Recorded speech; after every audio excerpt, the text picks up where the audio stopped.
Good morning and welcome to our NCOIL one-on-one interview series. Thank you so much to Senator Jerry Klein from North Dakota for joining us today. How are you today, Senator? I am excellent. And you? Great, thank you. So let's jump right in. I want to start by asking how you first got involved in public service. Well, we moved to this community in 1978. As you know, probably know, we were in the grocery business here for 35 years. But being involved in the community and involved in whether it's park board, JC's, Kiwanis, chamber, church activities, I kind of was involved in a lot of things. And my wife and I were having a discussion about somebody should do something about that. And finally, who is somebody? And the opportunity, my neighbor down the street, a block or two, was the state senator here and invited me to one meeting. And I just sort of kind of became attached to the direction that I was hoping we could take, and the direction that I'm hoping that we can steer North Dakota toward. So it sounds like that was definitely a decision that you kind of came to with your family. Do you think your public service has had any impact on your family life? Well, absolutely. Early on, this was one of the considerations when I got asked to, because I was on the search committee. And I had done my due diligence trying to find someone who would run in former Senator Stribel's position. I'm like, you come up against a lot of issues that deal with family and work and employment. And the day the phone rang and I was asked whether or not I'd found anybody, and I said no. And Senator Stribel said, "Well, we think we've got somebody." And I said, "Wow, that's great. Who'd you find?" He said, "We think it's you." But at that point, I said, well, I'm going to have to step back here, and I've got to run this past my wife, who at that time in 96, 95, probably, my daughter had just graduated from high school. I have 3 more children at home. I have a business to operate. So, yes, early on, it was like there was a little bit of give and take with the family. I missed a couple of activities, but I think in the long run they look back and somewhat are proud that their father has represented their district in the state of North Dakota and done it for quite some time now. Well, that's great. So what issues then have you most been involved in your service to North Dakota? Well, I serve on 2 committees. I chair the Industry, Business, and Labor Committee, which deals, with all the banking issues, insurance issues, unemployment issues, workers' comp issues.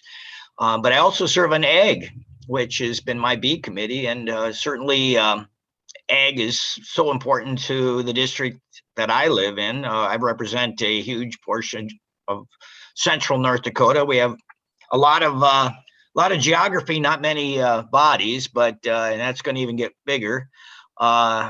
That's a whole different story. But, I think there's been a variety of issues. I know that I worked on some major water projects only because they suggested I would give all sides a fair hearing, and that we would make a decision based on all the information rather than being sort of home-centered and not, getting it right. Over the years, we've had a variety of insurance issues, creating some clarity. We talk about model legislation.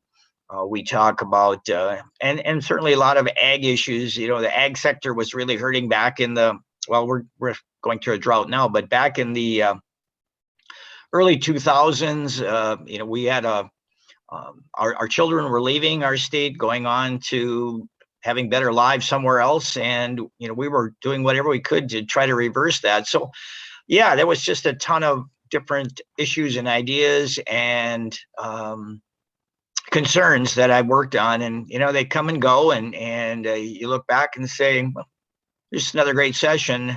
Can I pick out one? No, not really.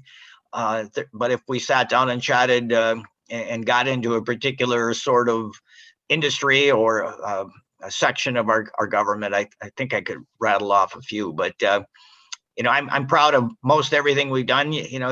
As with anything, there are disappointments. Legislation is a two-way street.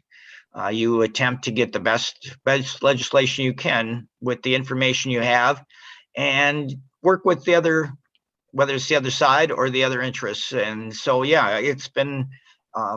I can't put my finger on anything in particular, but I know there's a lot of it. Definitely sounds like you have a wide range of issues that you definitely were involved in. So then I guess that leads me into my next question is how you first hear about NCOIL and then how long you've been involved with this organization. Well, I was thinking about that this morning, and how I heard about it was, and many of our NCOIL friends will remember Representative Frank Wald from North Dakota. Frank, along with Representative George Kaiser, who still participates, have been longtime NCOIL members and going to the NCOIL conferences. And Frank suggested that I, as a relatively new senator and serving on that particular committee at that time, I was not chair, that I would be a great NCOIL. It would serve the state very well if I went to the NCOIL conferences. And I believe I don't recall the exact year, but it was San Francisco in the early 2000s. Aftermarket car parts was really a hot issue because the fenders and hoods were all leaned up against the wall, as I recall, in one of the conference rooms. But yes, I participated for a long time. I've and Frank is passed on, but Representative Kaiser, who does a remarkable job. He's he understands the issues. He's just one of the smarter guys that I know, and continues to encourage us to participate and do what we can to improve our ability and our state's ability to regulate insurance as the state should be. Great. And then how would you describe your overall experiences with NCOIL? I've often said it's just a wealth of information. Oftentimes we get our guests, our speakers, our information is overwhelming at times, and there is so much to do in so little time, it seems. The days are packed full. It's rarely a session or section where there isn't something extremely interesting, and that it's you like to hear more. And so it's I have to say NCOIL brings.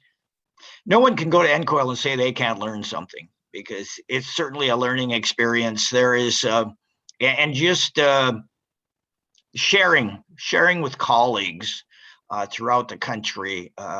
And their experiences, and it's just overwhelming at times, but yet there's always something that we look back and say, hey, did you I didn't know that, or I didn't know that was an issue that was popping up.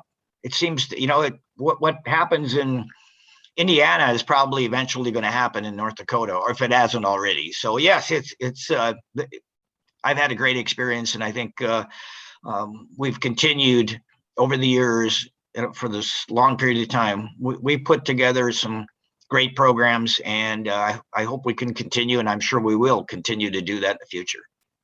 Great. So now you mentioned that, outside of your service to the North Dakota Senate, you owned a grocery store. So I'm interested if that perspective of running a small business has kind of caused you to become more involved in insurance public policy, and if that had any impact. Well, I've often said that, we're a very part-time legislature in North Dakota. We meet for 4 months every other year. And granted, there's interim committees sprinkled throughout those next 20 months. But when you go home and live with the policies that you have passed in the legislature, and the rules and laws and the regulations that you've imposed upon the citizens, you got to know what you're doing. And having that experience, like the business experience, really, I think, has brought a lot of things to my attention. whether it's insurance regulation, maintaining consumers' confidence in what they're buying for the insurance they're buying, businesses, making sure that they're covered. And who would have ever thought we'd need COVID liability? I mean, who would have thought that? I mean, that was certainly not on the table 2 years ago. But yes, I think your real world experiences bring to the table a lot of things that you can use to probably create better legislation. And I think most of us that are there all say, well, yeah, that happened to me, or, I wish that we should have taken care of that. So yes, absolutely. Your background, no matter if it's in owning a grocery store or being an agent or just being a teacher, being whatever, bringing your own personal worldwide experience, it's invaluable. And then do you think that also has an impact when it comes to legislators coming to NCOIL as well, when they craft model legislation and meeting in meetings? Well, absolutely. You cannot say that does not have an effect. But I think what we find at NCOIL is the regulated community is involved. Some would suggest they're running the show. I would say no.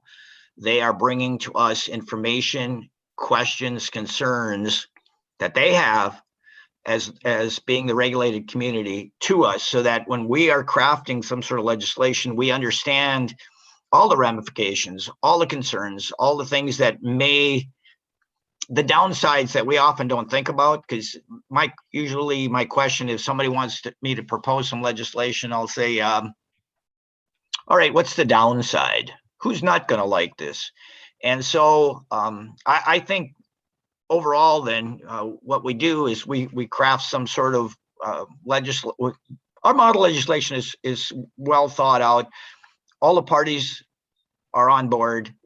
I think we at NCOIL especially, we make every attempt to get the regulated community rowing with us, so that when we get back to our states, yeah, there might be some tweaks, but we have accomplished what we set out to do in creating that model legislation.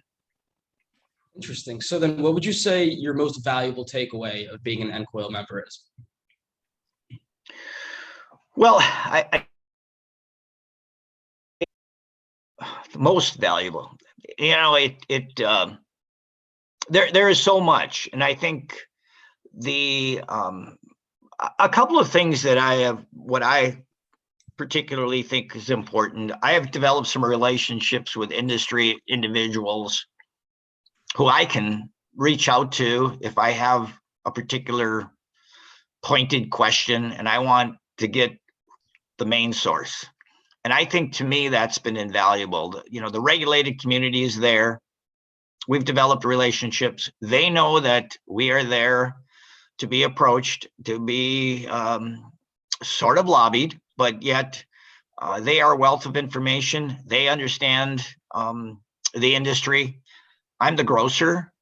Ask me about a New York strip or a ribeye. I can tell you how to cut that, but I don't necessarily know all the ups and downs of the insurance industry and all the rules and regulations. But I can listen. And so, there's to me, the relationship building has been really one of the real important things for me. Great. So it seems like you get a lot of good information from the industry and things like that. What do you think the benefits for industry and consumer reps coming to the meetings would be from a legislator's perspective? Well, and I participated many years, and I would have to say that our group, I'm thinking the entire group, whether it's the North Dakotans, because I know my North Dakota colleagues, but we're accessible. If somebody wants a side chat, if they want to bring us some additional information, over the years, folks I met at NCOIL have appeared in front of our committee we've developed a relationship, and that whole relationship it's a trust issue. I want them to trust that I'm going to do the right thing. I want them to know that I need to trust the information they're giving me. So those relationships are things that you take home, you build on those, and ultimately, eventually, you may need them, and you may need to reach out to them. So I think it's a great experience, and with those folks that should be participating, if they want to have access to legislators and key legislators, and because the folks that go to NCOIL are generally the people involved in those committees, especially in North Dakota. So that's your opportunity to share and make what I would say a difference. Interesting. So for legislators thinking about getting involved in NCOIL, why do you think they should join then? Well, if you serve on the committee that deals with insurance, I think it's important. I think you cannot believe. My eyes were certainly opened starting to go to NCOIL and seeing all the issues that can be brewing and are out there, and things that we need to address, and things that we may not have ever experienced, and the federal creep into insurance, which is something that I fear most. So I think legislators, there's a lot to learn. There's a lot to learn from your colleagues throughout the country. I really have to say that anybody that has an opportunity to go and is asked to go should go, because there's lots to learn, and I just hesitate to think that there's nothing that, if you go home without learning something, you haven't gone to any of the meetings. Just saying. Well, we definitely appreciate that. So I was wondering how the emergence of COVID-19 and everything that obviously impacts all aspects of life, how that's maybe impacted your experience with NCOIL, and if you had different expectations throughout the past year than what actually came to fruition.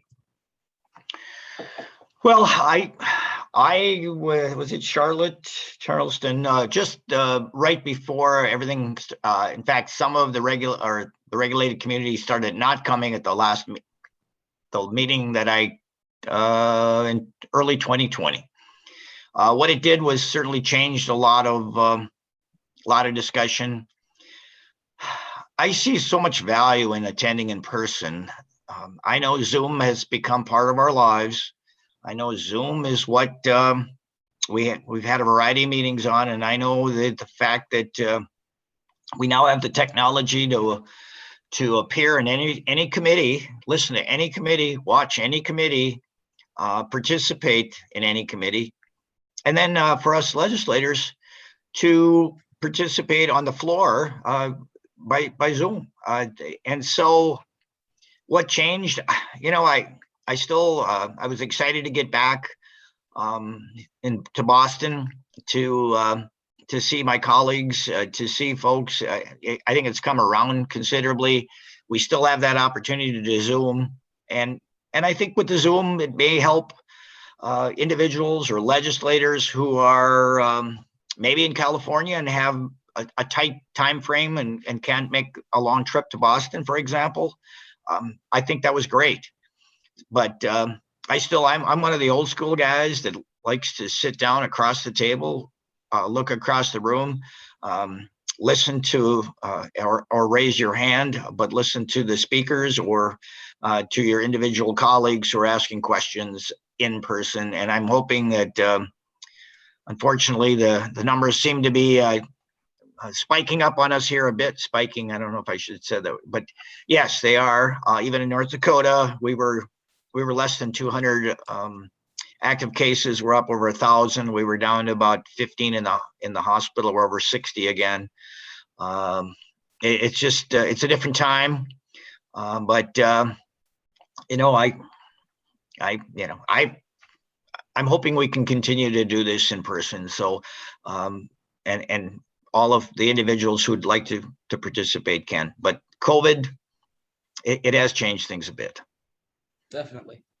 So now we're seeing, kind of changing gears here. We're seeing more and more that like our federal government is becoming like increasingly polarized along party lines. I was kind of wondering, based on your experience, is that happening in your state legislature?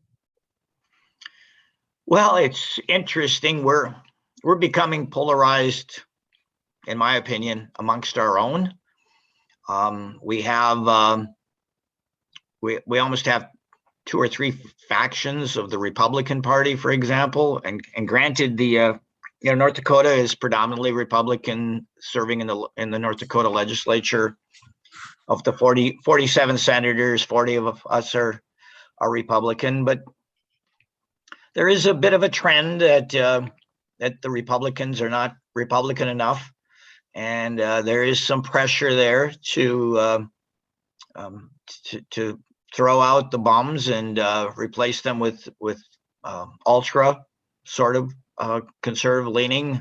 I like to think I came in as a very conservative Republican, but obviously I'm not conservative enough anymore. But what you find is, that's North Dakota politics. I bet that's politics on both parties throughout the country. But when you go to NCOIL, there's been, I don't know, I've probably gone to 2 or 3 meetings when I finally said, what party's that guy with? Or that gal with, because you can't tell. Everybody is there, I think, demonstrating and working to craft insurance legislation that best suits not only their state, but the country. And it doesn't matter. It doesn't matter if you're ultra conservative, ultra liberal, or anybody in the middle of the road. I think we're all trying to do at NCOIL the right thing. And and I think that's great. I'm glad when I don't have to ask. It's not, I don't need to ask, and it's not concerning because we're just trying to do the right thing. That's great. So I think now we're going to move into our lightning round. These are the real hard-hitting questions. So do you have a favorite all-time movie? Well, I saw those questions, and and maybe I'm getting old, so I don't remember all the movies I may have seen. But when I glanced at that, flying back from Europe, I think last year, or it was an extended flight, I clicked on American Graffiti again, and I've got my headset on, and I'm smiling because that's kind of my era. That was the drag racing. That was the 50s, 60s tunes. So if I was going to mention something was American Graffiti, that was my years in college, cruising the streets of Bismarck, North Dakota, the drag racing from the stoplights. That was kind of there, and it just brings you back to a different time and maybe an easier time. I don't know. Maybe it was difficult. It was the 60s after all. And our flower children, we were doing what we had to do. But I'm going to say American Graffiti. Just throwing one out there. All right, and then favorite all-time book or musical artist? Well, that was another tough question, and my wife just said, well, I mentioned that to her, and she said, well, I really like To Kill a Mockingbird, and I said, well, I haven't read that yet, and if I did, I can't remember what I read. But I said musical artist. That my children, who their friends would often tease them because they knew all the words to all the 50s and 60s tunes, and they were certainly children of the 80s and 90s. But I still like listening to the Seekers and Ricky Nelson and the Beach Boys and the Four Seasons. So there's a bunch, but put me down for the 50s and 60s. That's kind of where I'm at in the music realm. Good choices. Good choices. All right. Favorite all-time TV show? Well, my wife said, don't say the Three Stooges. But, it's back on MeTV, and she just hates it when I watch that. But I said, that was kind of my college show. I quit watching that, but it's back on. It seems to me that I couldn't pick one out, but what what's on at 9 o'clock in the evening was when I'm kind of winding down. I'm watching Hogan's Heroes, and I'm Nice. watching that because it's back-to-back episodes from 9 to 10 Central Time, and it's so I don't care if I fall asleep during any one of them, but because I'll catch it again someday. But it's hard to pinpoint it, but I'm going to put Hogan's Heroes down for that one. All right. And then 3 dinner party guests, living or dead. Who would you pick? I saw that also. If you want to have an interesting conversation, you could pick any number of individuals who have had some true experiences. Our current majority leader, Rich Wardner, now, I mean, just a retired school teacher, but so encompassing and involving his caucus members. Certainly would want him to participate. Whether you're involved in the legislature or just friends you've met.